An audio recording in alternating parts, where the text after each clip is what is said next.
राज्य शैक्षिक अनुसंधान एवं प्रशिक्षण परिषद रायपुर छत्तीसगढ़ की ओर से प्रस्तुत है कक्षा 6 के लिए ध्वनि पुस्तक, विषय हिंदी, पाठ 8, सत्रिया और बिहू नृत्य।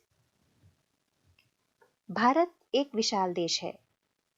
इसकी रंग बिरंगी, सुंदर, प्राचीन और जीवन से भरी संस्कृति पूरी दुनिया में अनोखी है। भारत के प्रत्येक स्थान का नृत्य, संगीत, कला, खान पान, भाषा, पहनावा, रहन सहन के तरीके, सब कुछ इतना मोहक है कि पूरी दुनिया से लोग भारत की ओर खींचे चले आते हैं। इस पाठ में भी एक परिवार एक दूसरे देश से भारत में आया है। आइए पढ़ते हैं कि वे कौन हैं, भारत में कहाँ आए हैं और क्यों आए हैं। एंजेला लंदन के जाने माने इलाके केंजिंगटन में रहती थी। उसका स्कूल घर से दूर नहीं था। उसका कोई सगा भाई बहन भी नहीं था। उसे जेम्स और कीरा नाम के दोस्तों के साथ समय बिताना पसंद था। वे सब आपस में मिलकर कई काल्पनिक खेल खेला करते थे।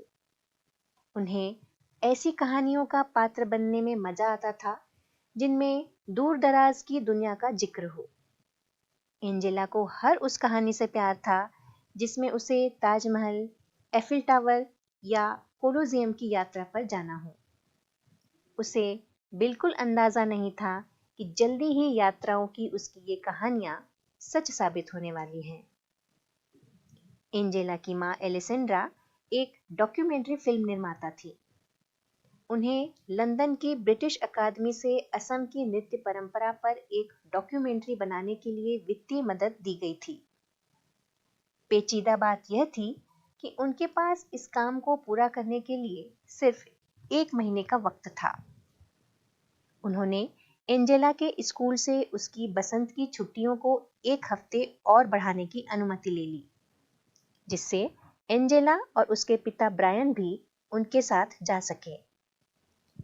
एंजेला बहुत जल्दबाजी में बनाई गई इस यात्रा की योजना से हैरान थी, पर उसकी मां समय से यह काम पूरा कर सके, इसलिए वे सभी जल्दी ही तैयार हो गए। जब तक एंजेला कुछ समझ पाती, तब तक वह लंदन से नई दिल्ली होते हुए गुवाहाटी की उड़ान पर थी।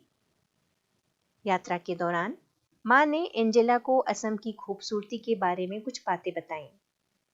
असम भारत के उत्तर पूर्वी क्षेत्र में है, जिसे अपने वन्य जीवन, रेशम और चाय के बागानों के लिए जाना जाता है। इसके साथ असम में नृत्य की भी एक समृद्ध परंपरा है। एलिसेंड्रा के डॉक्यूमेंट्री के केंद्र में असम के जनजीवन में नृत्य के महत्व को तलाशना था। वे जब यहाँ आ रहे थे, तब अप्रैल का महीना चल रहा था। असम में यह नए साल का वक्त होता है। बसंत के आने की खुशी में वे सभी एक त्योहार मनाते हैं जिसे बिहू कहा जाता है। एंजेला उसी रात इसे देखने जाने वाली थी। गुवाहाटी के एक होटल में सामान्य होने के बाद वे उसी शाम पास के एक गांव मलंग में गए। गांव पहुंचने पर मां ने एंजेला को बताया कि बिहू एक कृषि आधारित त्योहार है। भारत में जनसंख्या का एक बड़ा हिस्सा किसानों का है। असम में बिहू साल में 3 बार मनाया जाता है। सबसे पहले जब किसान बीज बोते हैं, फिर जब वे धान रोपते हैं और फिर तब जब खेतों में अनाज तैयार हो जाता है। एंजेला कार से उतरी। वहां आसपास उत्सव जैसा माहौल देखकर वह हतप्रभ थी। वहां एक बड़े से बरगद के पेड़ के नीचे मंच बनाया गया था। वह जगह लोगों से भरी हुई थी। एंजेला ने एक पेड़ के नीचे एक साथ इतने लोगों को पहले कभी नहीं देखा था। वहां खुले आसमान के नीचे लोगों के बीच बैठकर उसे ऐसा लग रहा था जैसे वह आश्चर्यजनक रूप से किसी टाइम मशीन में आकर बैठ गई हो, या क्या वह उस वक्त किसी सपनों की दुनिया में थी। वह मंत्रमुग्ध होकर वहां लड़के लड़कियों को बसंत ऋतु के आगमन पर नृत्य करते देख रही थी। एंजेला ने इस बात पर ध्यान दिया कि लड़कों ने वाद्य यंत्र ले रखे हैं और लड़कियों ने लाल और बादामी रंग की गहरी डिजाइन वाली खूबसूरत पोशाक पहन रखी है। वे सभी काफी रंगीन और मस्त लग रहे थे। उनका हिलता डुलता शरीर, हाथ पैर की हलचल से समझ आ रहा था कि वे मौज मस्ती के नृत्य में खोए हुए हैं। उसकी इच्छा हुई कि वह भी अपने घर पर बसंत के आगमन पर ऐसे ही नृत्य करेगी। बिहू नृत्य और इसके उत्सव से अचंभित एंजेला और उसके परिवार ने इसके साथ साथ लजीज पकवानों का पूरा आनंद लिया। जब वे वापस लौटे तब माँ ने एंजेला से पूछा कि उसे बिहू कैसा लगा। एंजेला के मन में कई तरह के विचार चल रहे थे। उसे अच्छा लगा कि इस उत्सव और नृत्य दोनों को बिहू कहा जाता है। उसने माँ से पूछा कि क्या संगीत और नृत्य सिर्फ त्योहारों पर ही होते हैं? माँ ने बताया, पूरी दुनिया की संस्कृतियों में लोग नृत्य और संगीत से अपनी भावनाओं को व्यक्त करते हैं। खास तौर से भारत में बहुतायत ऐसा होता है। असम का बिहू नृत्य ग्रामीण जनजीवन के साथ साथ फसल लगाने से लेकर बसंत के आगमन तक से जुड़ा हुआ है। एंजेला की माँ अगले कुछ दिन डॉक्यूमेंट्री के तथ्य जुटाने और साक्षात्कार लेने में व्यस्त रही। एंजेला ने काफी सारी बातों पर दूर से ही गौर किया।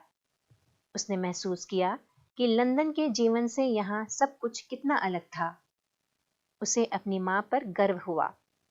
वे एक वैज्ञानिक कहानीकार की तरह हैं जो अपनी फिल्मों के द्वारा बहुत सी चीजें एक साथ दिखाते हैं। अगले दिन वे उत्तरी असम की तरफ रवाना हुए, जहां सभी सत्रों अर्थात मठों की पीठ है।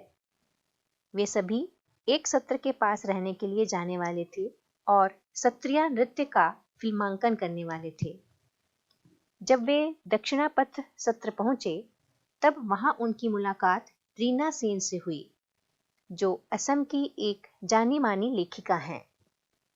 उस हफ्ते उन लोगों को रीना सेन के घर पर ही रुकना था।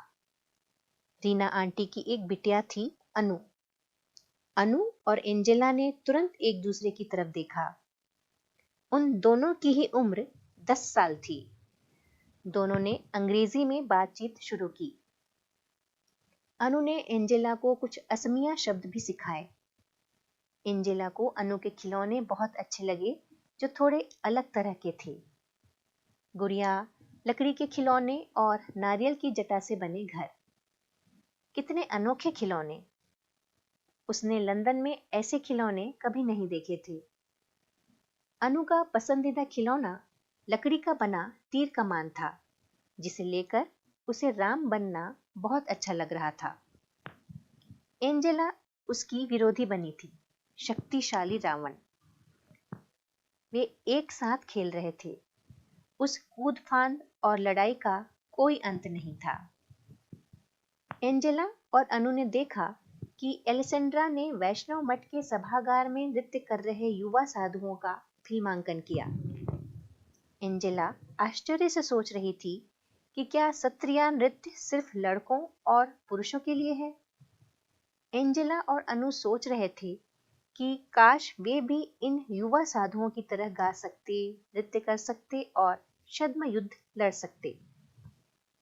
माँ ने एंजेला को बताया कि 20वीं शताब्दी के मध्य में कुछ साधु मठों से बाहर आकर पुरुषों और महिलाओं को सत्रिया नृत्य सिखाने लगे। शुरू में ऐसे साधुओं को मठों से निकाल दिया गया, लेकिन आधुनिक दौर में महिला सत्रिया कलाकारों के लिए मंच पर नृत्य करना आम बात हो गई है। उस रात माँ महिला सत्रिया नृत्यांगनाओं का फिल्मांकन करने वाली थी। एंजेला बहुत उत्साहित थी। उसने रीना आंटी से आग्रह किया कि वे अनु को भी सत्रिया नृत्य में महिला नृत्य को देखने के लिए साथ आने दें। आंटी ने स्वीकृति दे दी। उस रात अनु और एंजेला सत्रिया नृत्य देखने गए, जिसमें भगवान विष्णु के 2 द्वारपालों जय विजय की कहानी थी। पर्दा उठा और एंजेला ने देखा कि सफेद पगड़ी नुमा टोपी में दो महिलाएं नृत्य और नाटक की शैली में कमाल का अभिनय कर रही हैं। जैसे जैसे कहानी आगे बढ़ी, उन दोनों ने देखा कि किस तरह जय और विजय ने कई बड़े ऋषियों को भगवान विष्णु से मिलने नहीं दिया, क्योंकि उस वक्त भगवान विष्णु सो रहे थे। वे ऋषि नाराज हो गए। उन्होंने जय विजय को असुर बनने का श्राप दे दिया। भगवान विष्णु की नींद जब टूटी, तब उन्हें अपने द्वारपालों को बचाने के लिए आना पड़ा।